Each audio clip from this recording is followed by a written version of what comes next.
हम कार्यक्रम को आगे बढ़ाते हुए अपनी लेखा जी के काव्य संग्रहित पुस्तक अमृत कलश का विमोचन होने पर जोरदार तालियों से उनका स्वागत करेंगे। लेखा जी का व्यक्तित्व कैसा है सभी जानते हैं वैसे तो, पर हम क्या महसूस करते हैं, क्योंकि हम इनसे आध्यात्मिकता से भी जुड़े हुए हैं, तो हम क्या महसूस करते हैं। लेखा जी का व्यक्तित्व कैसा है?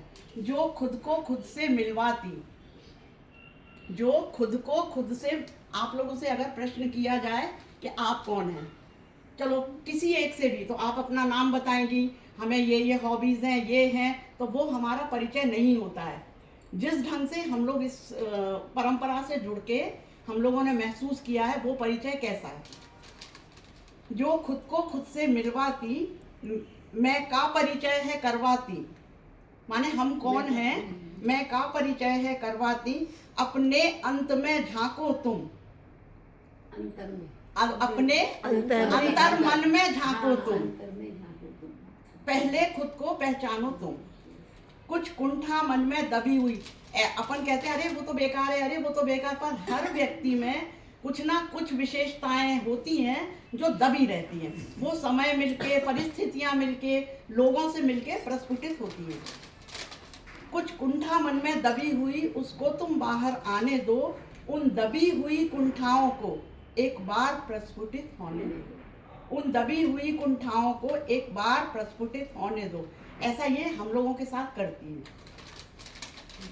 अब ये तो हम लोगों के संग हो गया। अब ये खुद कैसी हैं? कोमल सी कोमल लगती हैं, इतनी है नहीं है, लगती है कोमल सी कोमल लगती हैं, पर अंदर से बिल्कुल सहजन है।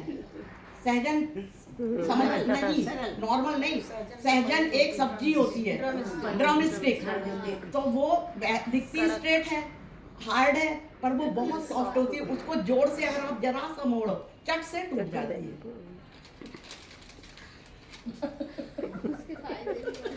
कोमल सी कोमल लगती हैं, पर कभी कभी सहजन सी कड़क, अंदर से बिल्कुल सहज सरल, पर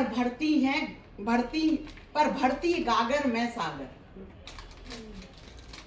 माँ सरस्वती का वरद हस्त और लेखनी इनके हाथों में, सो ये पुस्तक के बारे में, सो शब्दों का मंथन कर डाला, शब्दों का मंथन कर डाला, और अमृत कलश को रच डाला, और अमृत कलश को रच डाला। जो इनकी रचनाओं में जो वर्णन है, जैसे सूरज को कई बार ये सुमित्रा नंदन पंत की तरह प्रकृति की कुशल चितेरी बन जाती हैं, कभी बिहारी की तरह श्रृंगार रस की नायिका बन जाती हैं। अमृत कलश को भर डाला, जो इनकी रचना है, कहीं कहीं ये प्रकृति की चितेरी, तो कहीं नायिका श्रृंगार रस की बन जाती हैं। अरुणोदय जो इनके अमृत कलश का एक भाग है, अरुणोदय की कुछ पंक्तियां। चरण गुलाबी शीत कुशा पर, चरण गुलाबी शीत कुशा पर, पात पात सतरंगी किरणें, चरण गुलाबी शीत कुशा पर, पात पात सतरंगी किरणें, सिमट रही है ओस की बूंदें, मन मयूर थिरकन लागा। माने इतना प्राकृतिक सौंदर्य देख के इनका हृदय नाचने लगा। और अब नायिका श्रृंगार रस की, नवल रस गगरी छलक रही, नवल रस गगरी छलक रही, सम्मोहित राधिका बहक रही, प्रियतम को नयनों में भरकर बिरहन हिरणी सी मचल रही, प्रियतम को नयनों में भरकर बिरहन हिरणी सी मचल रही। और ऐसा नहीं है कि ये सिर्फ नायिका बनी रहे या ये बनी रहे, कभी कभी इन्हें वैराग्य का अनुभव भी हुआ है, तो वो अनुभव इनका देखिए। हर लफ्ज कहता है खामोशी की दास्तां, हर लफ्ज कहता है खामोशी की दास्तां, दर्द किसी का भी क्यों ना हो उम्र के इस पड़ाव पर, बस एक बात ही रह गई, चलो साथ लिखते हैं तजुर्बे की दास्तां। ये ढूंढे हैं, चलो साथ लिखते हैं तजुर्बे की दास्तां, क्योंकि जीवन चलने का नाम कुछ नया करने का नाम, जीवन चलने का नाम कुछ नया करने का नाम। तो उसके लिए ऐसे ही थोड़ी बैठे बैठे सब जीवन चल जाएगा और नए नए काम हो जाएंगे। तो उसके लिए आजकल जो ये कर रही हैं, हमारे ऋषि मुनियों की वैदिक परंपराओं को, या यूं कहिए नाद ब्रह्म, अनूठी सनातनी परंपरा जो कि हमारी धरोहर थी, लोग तो यही समझते भाई पहले जमाने में ऐसा था, उसको इनने नया रूप दिया और लोगों को अपने से जोड़ा। क्योंकि ये जो जिनके बारे में इनने बताया, प्राणा जी के बारे में, इनने इस नाद ब्रह्म परंपरा को, सनातनी को साइंटिफिक ढंग से सिद्ध किया है।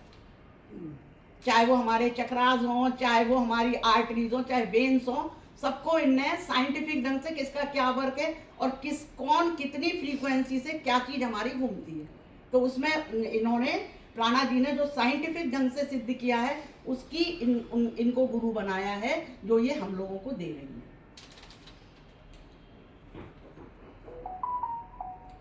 प्राणा जी ने जीने की बहुत सरल, सहज और सरल तरीके से इसको सिद्ध किया है, जो लेखा जी हम लोगों को देकर प्रशस्त करने का बहुत बड़ा कार्य कर रही हैं।